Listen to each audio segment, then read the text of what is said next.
नमस्कार दोस्तों, आप सभी को मेरा प्रेम भरा राधे राधे। जय राधे श्याम, जय राधा कृष्ण।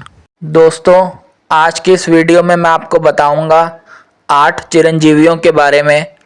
दोस्तों, चिरंजीवी उन्हें कहा जाता है जिनको अमर होने का वरदान मिलता है।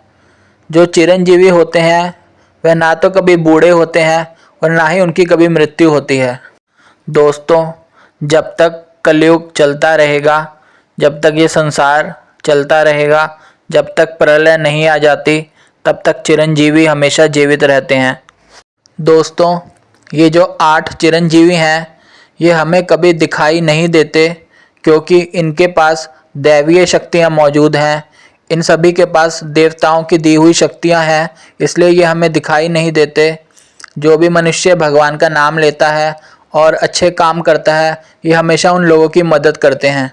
दोस्तों, अब मैं आपको इन 8 चिरंजीवियों के नाम बताऊंगा और साथ में ये भी बताऊंगा कि यह सभी चिरंजीवी कैसे बने। सबसे पहले चिरंजीवी हैं श्री हनुमान जी महाराज। जब भगवान राम ने हनुमान जी से कहा कि आप लंका जाइए और वहाँ पे सीता माता से मिलिए और उनको मेरा ये संदेश दीजिएगा कि मैं बिल्कुल ठीक हूँ और मैं जल्दी ही लंका पर आक्रमण करूँगा और रावण का वध करके उनको सुरक्षित वापस ले जाऊँगा। इसके बाद हनुमान जी महाराज समुद्र पार करके लंका गए और वहाँ पर वो अशोक वाटिका में सीता जी से मिले। फिर उन्होंने सीता माता जी को राम जी का पूरा संदेश सुनाया। इसके बाद वो संदेश सुनकर सीता माता बहुत ज़्यादा प्रसन्न हुई, सीता माता को बहुत ज़्यादा खुशी हुई। फिर उन्होंने हनुमान जी महाराज से कहा कि मैं आपकी भक्ति से बहुत ज़्यादा प्रसन्न हूँ, आप राम जी के कितने बड़े भक्त हैं, आप इतनी दूर मेरे पास आए उनका संदेश लेके, मैं आपको अमरता का वरदान देती हूँ। उसके बाद से हनुमान जी महाराज चिरंजीवी बन गए।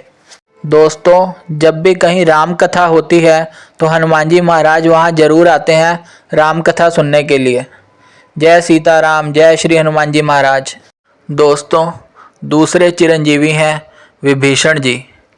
विभीषण जी रावण के छोटे भाई हैं। विभीषण जी रावण के साथ ही लंका में ही रहते थे, लेकिन वो रावण की तरह बिल्कुल नहीं थे, वो भगवान राम के बहुत बड़े भक्त थे। विभीषण जी हमेशा भगवान राम का नाम लेते रहते थे। विभीषण जी ने अपने बड़े भाई रावण को बहुत समझाया कि आप राम जी से युद्ध मत कीजिए और सीता माता को अपनी कैद से मुक्त कर दीजिए और भगवान राम से माफ़ी मांग लीजिए। लेकिन रावण ने विभीषण जी की बात कभी नहीं मानी और उनको बहुत ज़्यादा गुस्सा आ गया अपने छोटे भाई विभीषण पे और उन्होंने विभीषण को लंका से बाहर निकाल दिया। इसके बाद विभीषण जी राम जी के पास गए और उन्होंने कहा कि मुझे अपनी शरण में ले लीजिए, मेरे भाई ने मुझे लंका से बाहर निकाल दिया है, मुझे अपनी सेना में शामिल कर लीजिए, मैं आपकी बहुत ज़्यादा सहायता करूँगा। उसके बाद राम जी ने विभीषण जी को अपनी सेना में शामिल कर लिया। फिर जब राम जी और रावण का युद्ध हुआ तो विभीषण जी ने राम जी को बहुत सारे गुप्त रहस्य बताए रावण के। जब राम जी और रावण का युद्ध अंतिम चरण में था तब विभीषण जी ने राम जी को बताया कि आप रावण की नाभि में तीर मारिए, क्योंकि रावण की नाभि में अमृत का कलश है। जब वो अमृत का कलश खाली हो जाएगा तभी रावण की मृत्यु संभव है। ये राज जानने के बाद भगवान राम ने रावण की नाभि में तीर मारा और उसके बाद रावण की मृत्यु हो गई।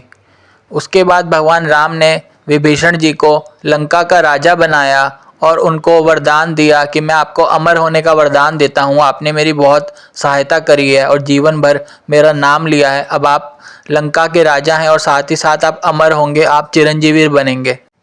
तीसरे चिरंजीवी हैं महर्षि वेद व्यास जी। महर्षि वेद व्यास जी ने वेद को 4 वेदों में विभाजित किया, यानी कि डिवाइड किया। ऋग्वेद, यजुर्वेद, सामवेद और अथर्ववेद। वेद की रचना स्वयं भगवान ने की है, लेकिन पहले केवल एक ही वेद था और वो कहीं पे भी लिखित में नहीं था। महर्षि वेद व्यास ने उस एक वेद से 4 वेदों का निर्माण किया और उनको लिपिबद्ध किया, यानी कि उनको लिखा। इसी के साथ महर्षि वेद व्यास जी ने महाभारत ग्रंथ की रचना की। महर्षि वेद व्यास जी ने पूरी महाभारत गणेश जी को सुनाई और गणेश जी ने पूरी महाभारत ग्रंथ लिखी। इसी के साथ महर्षि वेदव्यास जी ने जितने भी हमारे पुराण हैं उन सब की रचना भी की। फिर भगवान ने महर्षि वेदव्यास जी को अमर होने का वरदान दिया है। महर्षि वेदव्यास जी को चिरंजीवी बनाया। चौथे चिरंजीवी हैं राजा बलि। राजा बलि को राजा महाबली के नाम से भी जाना जाता है। राजा महाबली असुरों के राजा थे और वो बहुत ज़्यादा शक्तिशाली थे। वह पूरी पृथ्वी पर राज करते थे। उन्होंने देवताओं को युद्ध में हरा के स्वर्ग पे भी अपना शासन हासिल कर लिया था। सभी देवताओं ने भगवान विष्णु से प्रार्थना की कि आप हमको राजा बलि से हमारा स्वर्ग वापस दिलाइए। फिर भगवान विष्णु ने वामन अवतार लिया और वो राजा बलि के पास गए। तब राजा बलि अश्वमेध यज्ञ कर रहे थे। वो यज्ञ पूरा होने पर वो हमेशा के लिए पृथ्वी और स्वर्ग के राजा बन जाते। फिर भगवान विष्णु ने वामन अवतार में राजा बलि से 3 पग भूमि भिक्षा में मांगी।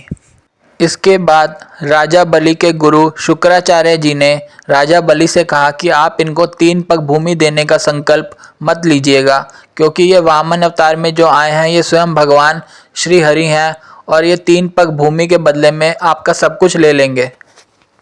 लेकिन राजा बलि ने अपने गुरु शुक्राचार्य जी की बात नहीं मानी और भगवान वामन को 3 पग भूमि देने का संकल्प ले लिया। उसके बाद भगवान वामन अपने विराट रूप में आ गए। भगवान वामन ने पहले पग में पूरी धरती नाप ली, दूसरे पग में पूरा आकाश नाप लिया। अब तीसरा पग रखने का कोई स्थान नहीं बचा था। फिर भगवान वामन ने राजा बलि से कहा कि अब मैं अपना तीसरा पग कहाँ रखूं? आप अपना संकल्प कैसे पूरा करेंगे? फिर राजा बलि ने अपना सिर आगे कर दिया और बोला कि आप अपना तीसरा पग मेरे सिर पर रख दीजिए, मैं अपना संकल्प जरूर पूरा करूंगा। फिर जैसे ही भगवान वामन ने अपना तीसरा पग राजा बलि के सिर पर रखा तो राजा बलि पाताल लोक में पहुंच गए। उसके बाद भगवान वामन ने राजा बलि से कहा कि आपने अपना संकल्प पूरा कर दिया, मैं आपसे बहुत खुश हूँ, आप बहुत ही दानवीर हैं, आपने अपना सब कुछ मुझे दे दिया।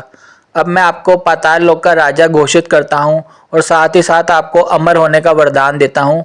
अब आप हमेशा पाताल लोक के राजा बनकर रहेंगे और आप चिरंजीवी होंगे। 5वें चिरंजीवी हैं गुरु कृपाचार्य। गुरु कृपाचार्य कौरवों और पांडवों के गुरु थे। गुरु कृपाचार्य धनुष बाण चलाने की विद्या में बहुत ही प्रवीण थे, बहुत ही एक्सपर्ट थे। गुरु कृपाचार्य ने कौरवों और पांडवों को धनुर्विद्या सिखाई थी। गुरु द्रोणाचार्य बहुत बड़े तपस्वी थे, वो भगवान की बहुत ज़्यादा तपस्या करते थे। गुरु द्रोणाचार्य बहुत ज़्यादा शक्तिशाली थे। वो महाभारत के युद्ध में अकेले 60,000 योद्धाओं के बराबर थे। जब महाभारत का युद्ध शुरू हुआ तो उन्होंने कौरवों की तरफ से युद्ध लड़ा, क्योंकि वो कौरवों के कुल गुरु थे। गुरु द्रोणाचार्य बहुत ही निष्पक्ष थे, वो कभी पार्शलिटी नहीं करते थे। महाभारत का युद्ध शुरू होने से पहले उन्होंने कौरवों को समझाया कि आप लोग युद्ध मत लड़िए, आप लोग हार जाएंगे, लेकिन कौरवों ने उनकी बात नहीं मानी। जब युद्ध समाप्त हुआ तो लगभग सारे कौरव ही मारे गए। अंत में केवल 3 कौरव ही बचे थे। उन तीनों कौरवों में से एक गुरु कृपाचार्य थे। महाभारत का युद्ध खत्म होने के बाद गुरु कृपाचार्य पांडवों के गुरु बने और फिर आगे चल के वह अभिमन्यु के पुत्र राजा परीक्षित के भी गुरु बने। इन सभी गुणों के कारण गुरु कृपाचार्य को चिरंजीवी बनने का वरदान प्राप्त हुआ। 6ठे चिरंजीवी हैं भगवान परशुराम। परशुराम जी को भगवान विष्णु का 6ठा अवतार माना जाता है। भगवान परशुराम का पहले नाम राम था, लेकिन महादेव ने उन्हें शस्त्र विद्या दी थी। शस्त्र विद्या के बाद प्रसन्न होकर भगवान शिव ने उन्हें फरसा दिया। फरसा यानी कि परशु मिलने के कारण उनका नाम परशुराम पड़ गया। इसके साथ ही शिवजी ने उन्हें श्रेष्ठ योद्धा का वरदान दिया था। कहा जाता है कि परशुराम का जन्म ऋषि मुनियों की रक्षा के लिए हुआ था। इसके साथ ही वह युद्ध कला में माहिर थे। उन्होंने भीष्म पितामह, द्रोणाचार्य और कर्ण जैसे कई योद्धाओं को शिक्षा दी थी। मान्यताओं के अनुसार कलयुग में भगवान विष्णु कल्कि के अवतार में जन्म लेंगे, तब भी परशुराम उन्हें युद्ध की नीतियां सिखाएंगे। भगवान परशुराम को भी अमरता का वरदान मिला है। भगवान परशुराम भी चिरंजीवी हैं। सातवें चिरंजीवी हैं अश्वत्थामा। अश्वत्थामा कौरवों और पांडवों के गुरु द्रोणाचार्य के पुत्र थे। ऐसा कहा जाता है कि गुरु द्रोणाचार्य को भगवान महादेव ने एक पुत्र का आशीर्वाद दिया था। इस वरदान के कारण अश्वत्थामा अपने माथे पर एक मणि के साथ पैदा हुए थे, जिससे उनको भूख, प्यास और थकान बहुत ही कम महसूस होती थी। अश्वत्थामा भी द्रोणाचार्य के शिष्य थे और अर्जुन की तरह वह भी अस्त्र शस्त्र विद्या में बहुत ही निपुण थे और साथ ही वह दैवीय शक्तियों के प्रयोग में भी निपुण थे। महाभारत के युद्ध में सभी पांडवों ने कूटनीति का सहारा लेके गुरु द्रोणाचार्य का वध किया। इसके बाद उनके पुत्र अश्वत्थामा बहुत ही ज़्यादा क्रोधित हो गए। इसके बाद महाभारत के युद्ध में अश्वत्थामा ने कौरवों के अंतिम सेनापति की भूमिका निभाई। उसके बाद जब महाभारत का युद्ध समाप्त हो गया और दुर्योधन मर रहे थे, तब अश्वत्थामा ने उन्हें यह वादा किया कि वह पांचों पांडवों को मार देंगे। उसके बाद अश्वत्थामा रात के अंधेरे में पांडवों के शिविर में घुस गए। उन्होंने देखा कि पांचों पांडव सो रहे हैं, पर अंधेरा होने के कारण उन्होंने उन पांचों का चेहरा नहीं देखा।